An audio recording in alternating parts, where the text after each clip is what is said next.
लोकन्यूज मराठी, आवाज लोकशाहीचा. सगळा घटक वर्ग नाराज असताना तरी सुद्धा तुमची सत्ता एवढ्या मताधिक्याने कशी येते हा आम्हाला पडलं. मतदानाची अपेक्षा होती, तिथं जेवढं मतदान मी घेतोय बरं राहू दे सगळं. माझ्या सासऱ्याचं मतदान कोण केलं, माझ्या सासूबाईचं मतदान कोण केलं, माझ्या मेवणीचं मतदान कोण केलं, इथं कुठं मतदान केलं नाही. आता ते शपथ होते अहो मान कुणा शपथ आहो मुला शपथ आहो का तुमचं मतदान मला तुम्ही काय केलं नाही. बाकी अपक्ष उमेदवारांना 0-0 या प्रमाणित मतदान झालेले सलाई बांधव आमचा नातेवाईक आमचा बेरोजगारी तरुण या संपूर्ण मतदारसंघामध्ये आहे. नमस्कार, मी आपल्या सर्वांना एक आवाहन करतो की येणाऱ्या बुधवारी आपली ही लोकशाही वाचवण्यासाठी सर्वांनी एकत्रित यावे. विटा तहसीलदार कार्यालय येथे सकाळी 10 वाजता तहसीलदार ऑफिसच्या पटांगणामध्ये आम्ही आत्मक्लेश उपोषण करतोय 1 दिवसाचं लक्षणीय. त्या लक्षणीय उपोषणाला सर्व तालुक्यातील तमाम जनतेने हजर राहावं आणि या उपोषणाची ताकद वाढवावी. मला ठीक आहे, मी पहिली निवडून लढतो, मला मतदान कमी झालं असेल मी मान्य करतो, पण ह्या माणसाची मतं गेली कुठं हा सर्वसामान्य प्रश्न पडला आहे. मला बरेच लोक म्हणतात हा वंचित बहुजन आघाडी तालुकाध्यक्ष आहेत, जिल्हाध्यक्ष आहेत, प्रत्येक गावात प्रत्येक गल्लीत त्यांचा विचारचा माणूस आहे, त्यांची मतं गेली कुठं. संविधान धोक्यात आहे. शेठ तुम्ही नानांसाठी लढा, सर्व अपक्षांसाठी लढा, तुम्ही नौके आहात. मी पहिल्यांदा निवडणूक लढतोय त्यामुळे मला अनुभव नसेल, मला लोकांना नाकारलं असेल, मी स्वीकारतो. मी प्रामाणिकपणे प्रत्येक गल्ली बोळात काम केलं ही सर्वांना माहिती आहे. आज लोक मला फोन करतात शेठ मी तुम्हाला मतदान केलं आहे, आम्ही मोत्याच्या हाराला मतदान केलं आहे, तुमच्यापर्यंत ते मत गेलं नाही. आज बल्लवडी गावामध्ये माझे सर्व नातेवाईक आहेत, गलाई बांधव आहेत, तिथं मला 0 मतदान आहे. पारे माझी सासरवाडी आहे, तिथं 2 बूथवरती मला 0 मतदान आहे. सासरवाडीतले माझे सासरे दिल्लीवरून इथं आलेत. संभाजी पाटील त्यांचा जावाई लढतोय, सर्वसामान्य लढतोय, त्यांची तळमळ आहे हे बघून ते एवढ्या लांबून आलेत. त्यांनी त्यांच्या मित्रपरिवारांना, त्यांच्या मित्रांना, त्यांच्या नातेवाईकांना सगळ्यांना सांगितलं संभाजीरावांना मतदान करा, तो आपल्यासाठी लढतोय. एक 5-25 मतदानाची अपेक्षा होती, तिथं 0 मतदान मी घेतोय. बरं राहू दे सगळं. माझ्या सासऱ्याचं मतदान कुठं गेलं, माझ्या सासूबाईचं मतदान कुठं गेलं, माझ्या मेवणीचं मतदान कुठं गेलं. इथं कुठंतरी लोकशाही धोक्यात आहे. तुम्ही आम्हाला संपवताय, अपक्षांना संपवताय. तुम्हाला येणाऱ्या काळामध्ये काय करायचं आहे, कुणीही लढलं पाहिजे, मी एकटाच लढलो पाहिजे. मला एकट्याला जेवढं मतदान झालं आहे अरे पण तुम्ही केलं आहे काय, तुम्हाला काय लोकांना करते स्वीकार दिले. आता विट्यामध्ये मी आज दिवसभर आहे, प्रत्येकाची 30 प्रतिक्रिया आहे. मी मला मतदान केले, ह्यांना मतदान केले, त्यांना मतदान केलं, पण मतं आलीच नाही. ती मतं गेली कुठं, मतं एकाला जातात. असं तुम्ही काय केलं आहे. प्रत्येक ठिकाणी आज बोललं जातं आहे. ह्या अनिल भावांचे चिरंजीव असतील सुहासभाई बाबर, मी याच्यावर टीका करत नाही, सदाभावांचे चिरंजीव असतील वैभवदादा पाटील, या दोघांमध्ये काटेची टक्कर होणे गरजेची होती.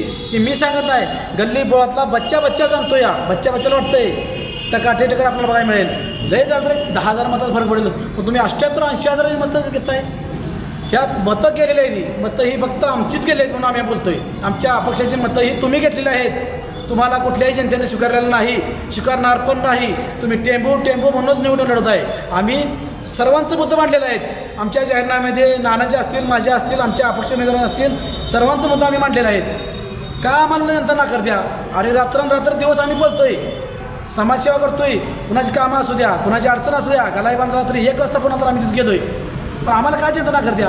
कोरोना काळामध्ये रस्त्याचे प्रश्न असतील, तुमच्या कशाचे प्रश्न असू द्या, सर्व प्रश्नासाठी आम्ही भरायलो आहे. तुमचा आरोप आहे की अपक्षवाल्यांनाच EMC घोटाळा केलेला आहे. 100% अपक्ष उमेदवारांना चीज मतं यांना पडलेली आहेत. यांनी आतापर्यंत प्रस्थापितांनी मग कोणी असतील त्यांना 10 ते 5,000 मतामध्ये फरक होत होता. लोक निवडून येत होते, आम्ही स्वीकारलं असतं. पण आमची मतं तुम्हाला ॲड कशी होऊ शकतात. ठीक आहे माझी होऊ शकतात, मी काही समाजसेवा केली नाही, फेक समाजसेवा केला समजा. ह्या माणसानं काही गदार केली सांगा तुमच्याशी. ह्या माणसाच्या समाजाची, ह्या माणसाची मतं गेली कुठं. मी दुकानदारी करत होतो, सामाजिक करत होतो, तुम्हालाही माहीत आहे. लोकांना काही पोचलं नसेल सामाजिक कार्य, पण ह्या माणसानं गेली 10-20 वर्ष सामाजिक कार्य केलं. यांची मतं गेली कुठं. का तुमचे मतदान केलं, ह्यांच्या लोकांनी काय मतदान यांना केलं नाही, ह्यांच्या घरातल्यांनी मतदान काय यांना केलं नाही असं मला वाटतंय का. पण पुढील वाटचाल तुमची काय असणार. आमची वाटचाल एकच आहे, आम्ही लढणार आहे. जोपर्यंत आम्हाला मतदान मिळत नाही तोपर्यंत आम्ही लढणार आहे. आमच्यासाठी आज संपूर्ण भारतातून लोक आलेली, ह्या लोकांसाठी आम्ही लढणार आहे. गलाई बांधवांसाठी लढणार आहे, सर्वांसाठी लढणार आहे. आम्ही नाही लिहून आलो तरी लढणार आहे. जो आलेला आहे त्याच्या मुंडी उभा राहून आम्ही सर्व अपक्ष उमेदवार काम करून घेणार आहे. त्यामुळं आम्हाला जे मतदान केलं आहे त्यांना कधीही आणि कदापि आम्ही वाऱ्यास सोडणार नाही. मी लढणार आहे. मला मतदान चाललं नाही म्हणून मी कधी नाराज होणार नाही. आम्ही लढणारी माणसं आहोत, रडणारी माणसं आहोत. त्यामुळे तुम्ही लक्षात ठेवा, तुम्ही समजू नका मतदान झालं नाही, मतदान आम्हाला झालेलं आहे. की मतदान लोकांनी गिळलेलं आहे, EVM मिशनने गिळलेलं आहे. की कुठं थांबावं म्हणून आमचं तळमळ आहे. आम्ही आत्तापर्यंत 10 वर्ष झाले आमची ही तळमळ आहे की लोकांना नोकऱ्या मिळायला पाहिजेत. पण ह्या लोकांनी काय केलं, आम्ही पाणी आणले. अरे पाणी आणणारं माणसं राहिली बाजूला, तुम्ही पाणी आणलंय, ठीक आहे, मी सांगतो तुम्ही पाणी आणलंय, घ्या जाऊ द्या. जर EVM मशीनमध्ये जर घोटाळा जर आहे तुम्ही म्हणताय, तर मग रोहित पाटील हे कसे निवडून येतात, विश्व कदम कसं काय निवडून येतात? आपण कोणतं निवडून येणार आहे ना, घोटाळा आहे बरोबरच आहे, ज्यांची लोकप्रियता आहे, ज्यांचं काय ते निवडून येणार आहेत. आमच्यासारख्याच काय कुणी नाही, आम्ही अनाथ लोकांना समजते, आम्ही सामाजिक कार्य करतोय, रात्रंदिवस लोकांसाठी पळतोय, दारू जिंकली, कुणी पैशाची रात्री जिंकली, आमच्यासारखा सामाजिक कार्य करतोय, रात्री 12-1 वाजता पळतोय, तो हारला, निवडून येणारच काय, आले निवडून, लोकांनी त्यांना स्वीकारलं असेल. पण काही ठिकाणी असं झालेलं आहे, 100% आमच्या मतदारसंघामध्ये EVM घोटाळा झालेला आहे. ते मी काय सांगतोय, मला नाकारू द्या, मी मान्य करतो, आमच्याबरोबर असताना आमचे सहकारी त्यांना 0 मतदान आहे प्रत्येक वार्डामध्ये. अरे चुकून मागून 1 मतदान मिळू शकते, 2 मिळू शकते, कुठेही मिळालं नाही, मला सुद्धा मिळालं नाही. माझा गलाई बांधव प्रत्येक मतदारसंघामध्ये आहे, प्रत्येक मतदार कमीत कमी आम्हाला 5-10 मतदान मिळालं असतं रे, आम्ही तुमचं जे गद्दारी केली आहे, तुम्ही आमच्यावर चॅटिंग केली ते आम्ही स्वीकारलं असतं. पण आम्हाला 0 मतदान आहे. आम्ही एवढं काय वाईट वागलो, आम्ही समाजसेवा केली, रात्रंदिवस लोकांसाठी पळालो, हे काय आम्ही चुकीच केलं का? आज नाही जागा झाला तर येणाऱ्या पुढच्या काळामध्ये 150 वर्ष जसं इंग्रजांनी राज्य केलं, ती वेळ तुमच्या वेळी लक्षात घ्या. आज खानापूर तालुक्याचा निकाल लागत असताना आज वंचित बहुजन आघाडीची मतं गेली कुठं? आज 50,000 मतदान आहे SC/ST समाजाचं, जो आंबेडकर चळवळीला मानतो, त्यातलं 70% जरी मतदान झालं असेल तर त्यातलं 28,000मधलं राहिलेल्या मतदानामध्ये काय तर 5-10% तर मतदान झालं पाहिजे. ते मतदान कुठे गेलं? OBCसाठी रात्री झटलोय मी, त्या OBCचं मतदान कुठे गेलं? अशा बऱ्याच गोष्टी आहेत. मुस्लिम समाजाचं मतदान कुठे गेलं? धनगरांचं मतदान कुठे गेलं? अहो, ह्या 5 वर्षामध्ये 2.5 वर्षामध्ये ह्या महायुतीच्या काळामध्ये ना मराठा समाजाला आरक्षण मिळालं, ना OBCला त्यांचं आरक्षण वाचवता आलं, ना SC/STचं त्यांचं वर्गीकरण थांबलं, ना धनगरांनी STचं सर्टिफिकेट मिळालं, ना मुस्लिम समाज सुरक्षित आहे. एवढा सगळा घटक वर्ग नाराज असताना तरीसुद्धा तुमची सत्ता एवढ्या मताधिक्याने कशी येते? हा आम्हाला पडलेली कोड आहे, सर्वसामान्य माणसाला पडलेली ही कोड आहे.